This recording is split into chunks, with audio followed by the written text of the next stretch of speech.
In this video, I'm going to be breaking down everything you need to know about the new Porsche 911 GT3 RS.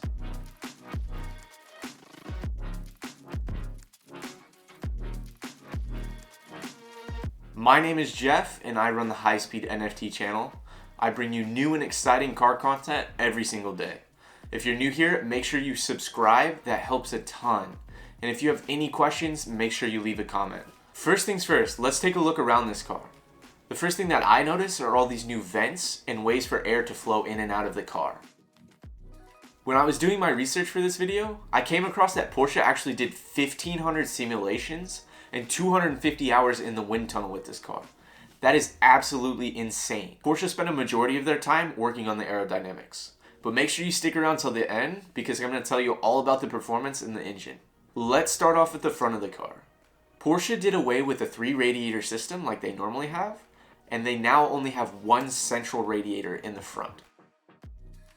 This is going to do two major things. Number one, it frees up a lot of space on the sides of the car for active aerodynamics.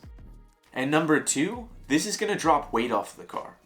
By going from 3 radiators to 1, Porsche was able to drop 7 kilos or 15 pounds off the car's total weight. And I guess if you care about it too, it will eliminate your trunk space because that central radiator is going to be sitting where your trunk would normally be. I know you guys are wondering, what's up with these giant vents on the front of the hood? Obviously you guys know it's for airflow, but let's talk about it. There is now an S-duct that goes through the front of the grille, through the radiator, and up through the hood of the car. If we take a closer look at the hood, we can see these boomerang louvers. This is taking the hot air that runs through the radiator and it's shooting it out away from the car. This way, it won't go over the roof of the car and then converge on the engine. That's the last place you want hot air to sit. Porsche has also added 2 new fins to the top of the car. This is also going to help with that hot air running down the sides of the car and prevent it from converging back on the engine as well.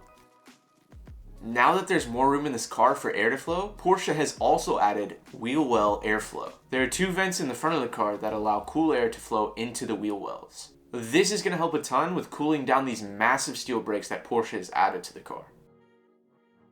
If we take a look at the doors, we can actually see that they're molded into the wheel wells also. This is going to allow that hot air to escape the wheel well and move away from the car. If we take a look at the back of the car, we can also see a similar vent design and a cutaway for hot air to exit as well. Now that we're at the back of the car, let's talk about this massive wing. The wing is so big that the spoiler almost sits above the roofline of the car. This is insane for a street car. Because the wing sits so high up, the spoiler is actually going to be sitting in clean air. This is going to be extremely beneficial for aerodynamics. If we take a look at the flap on the wing, we can see it's being controlled by 2 hydraulic rams. This flap is constantly being adjusted upon how much downforce the car can handle at that point in time. Compared to the wing on the last GT3 RS, this wing actually creates 2 times the amount of downforce. The numbers on this are insane. At 177 miles an hour, this wing is putting 1,900 pounds of downforce on the car. We all know that it's awesome to have downforce on the back of the car, but the real question is, what about the front of the car? Well, to counter all the downforce in the back of the car, Porsche has also added a high-performance front wing. Porsche has put 2 synchronized flaps on the front of the car. These are constantly being adjusted with the back wing to keep a perfect ratio of 30% downforce in the front and 70% downforce in the back. To add to this, Porsche put in a new wishbone front axle that is going to add downforce as well, along with 14 different turning lanes for air to be directed underneath the car. Now that we've talked about the crazy amount of aerodynamics on this car, we can move on to the performance. For the new 911 GT3 RS, Porsche has made a brand new flat 6 4-liter engine. Surprisingly, this engine's naturally aspirated. That means no turbos and no superchargers. Porsche was able to get the 6-cylinder engine up to 518 horsepower. It also screams to a 9,000 RPM redline. They were able to do this by using different cylinder heads and hotter cams.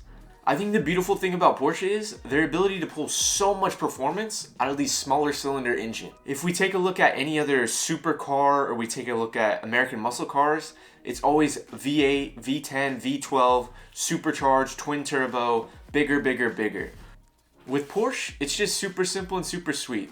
Their engineering is next level, and that's all you can say about it. Oh, and I forgot to mention, this car's going 0 to 60 in 3 seconds flat. That is insane. Absolutely insane. Alright, let's touch on a couple more things before we wrap this video up. This car's total curb weight is 3,200 pounds. This is due to pretty much everything on the car being carbon fiber. Porsche was even able to make a carbon fiber door that was able to pass safety ratings. Of course, this car is going to come with a couple different options. You can choose to either go with aluminum rims or magnesium rims. If you go with the magnesium rims, it's actually going to cut another 8 kilos off of the total curb weight. If we take a look at the steering wheel on the inside of the car, you're going to be able to adjust a ton of different things. Suspension, rebound, compression, all those things. For the front and the back of the car. Also, if we take a look at the Porsche emblem on the front of the car, it's actually painted on for aerodynamics as well. There's two final things we need to touch on before we go. How much is this car, and when can you buy one? Let's start with how much the car actually is. Of course, there's going to be different packages and add-ons and all sorts of things that are going to be more important towards release date, but the new 911 GT3 RS is going to cost you right around $300,000. If I had an extra $300,000, I'd definitely go and pick one of these up. When can you expect to see these cars on the street, in the dealerships? When are we going to see these things? We can expect to see this car out in the public in spring of 2023. An exact date I can't give you yet, but keep your eyes out. If you've made it this far, I appreciate you for watching. Make sure you hit that subscribe button and comment down below. Let me know, what car do you want me to do next?